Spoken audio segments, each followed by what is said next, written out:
Hey.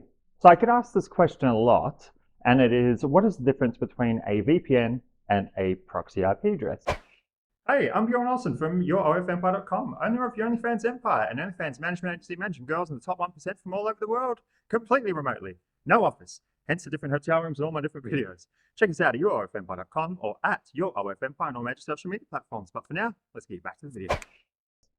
Now, if you're watching this, I'm assuming you're getting to the stage of your new OnlyFans management agency where you're starting to create multiple of each account, whether it's social media accounts, Reddit, TikTok, etc., or dating apps. You're having multiple people access your OnlyFans account or the OnlyFans account you're managing. So you might have chatters, the client, and then you or other people in the team all accessing the same OnlyFans account. You need to make it look like everyone is accessing it from the same location and the same computer. So that's the OnlyFans. Well, what I'm getting at is that there's a whole variety of reasons when you get to this stage, you're going to have to start disguising your IP address. Now, a common question I get asked, as I said, is what's the difference between a VPN and a proxy address? Proxy IP address. We're just hiding our IP address, aren't we? Well, yes, you are hiding your IP address, but the point is to make it look like you're not hiding your IP address. Now, when you use a VPN, VPNs are routed through different servers. So they're bouncing around. It hides your IP address, but it is bouncing around. That's how it hides your IP address. It bounces around different locations. Where is he? Where's it coming from? I don't know, because it keeps bloody moving. Now, that's obvious. I mean platforms can see that. They can see the IP address is bouncing around. Therefore, wow, this person is hiding his IP address. Must be suspicious. So a VPN hides your identity, but it doesn't hide the fact that you're hiding your identity. So this is why VPNs don't work. So VPNs don't work.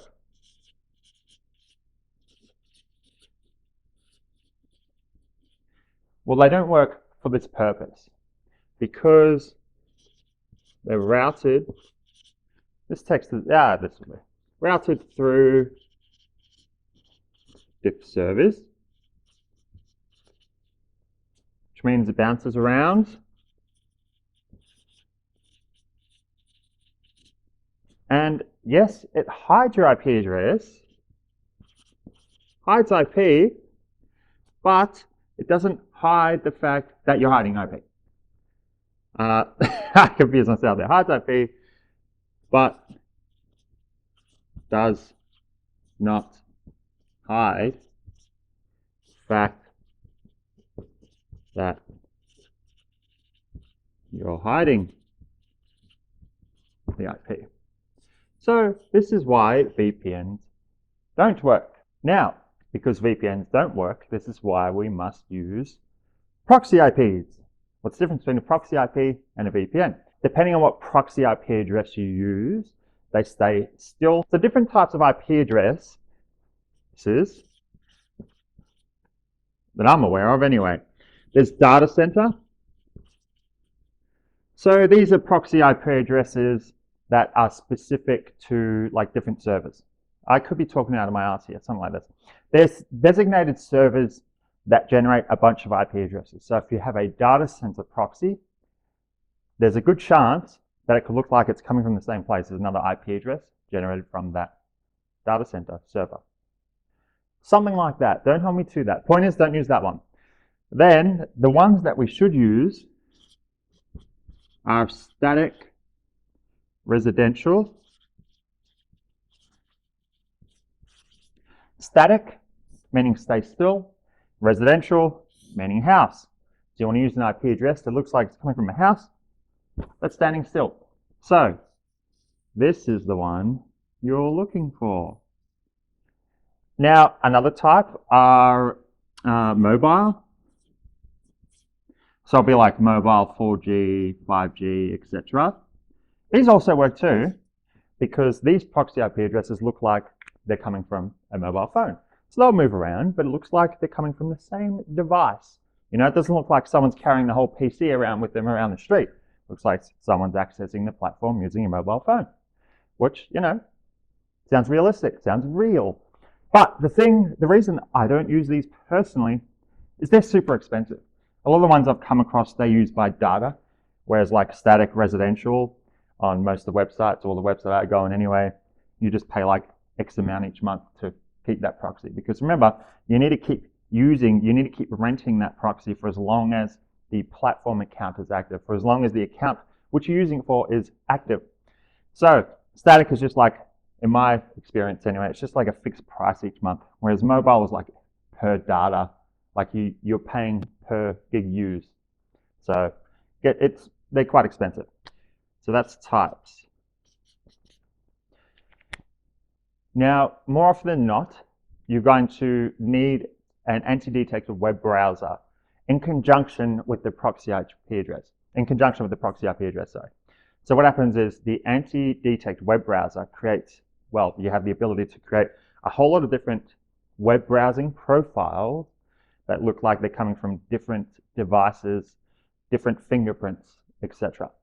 And then what you do, you create all these different profiles. So for example, you might have one profile access an OnlyFans account, another profile access a different OnlyFans account, another one access like a third different OnlyFans account. I couldn't explain it better. And then you link like one proxy IP address to that, different IP address to that, different one to that. So you have 3 different web browsing profiles, all opening the same platform, that all look like they're coming from different computers at a different location, all from the same computer.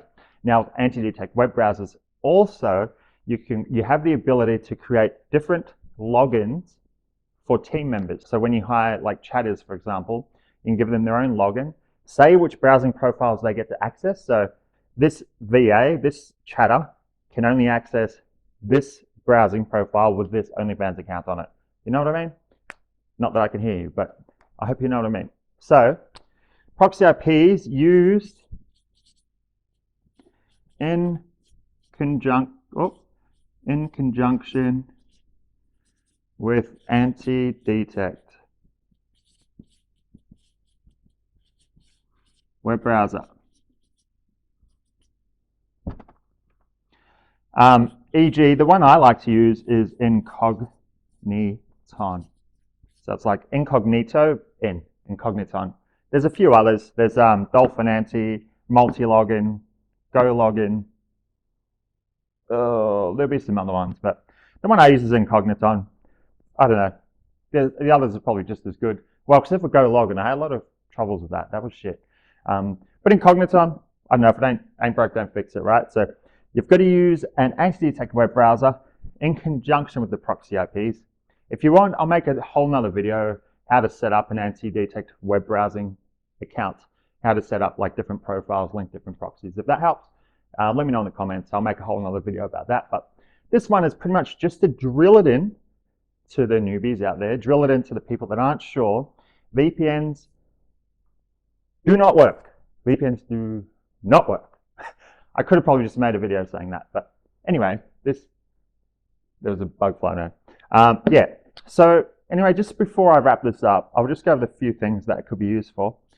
So proxies in conjunction with anti-detect will be used for OF account accessed by multiple parties, multiple different Reddit accounts,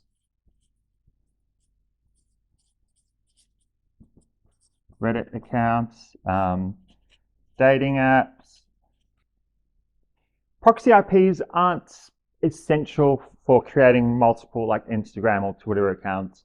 You can create X amount of them. I can't remember how many, it's always changing. But for example, I have 6 different Instagram accounts just logged off my personal phone. Like they're just the accounts I use, and that's fine. I just flick between them on my actual my personal mobile. I just flick between all these different Instagram accounts. So that's fine. If you're gonna have like 20 or 30, yeah, you're gonna need anti-detect and proxies, but mainly just for the Reddit, dating apps, OnlyFans accounts.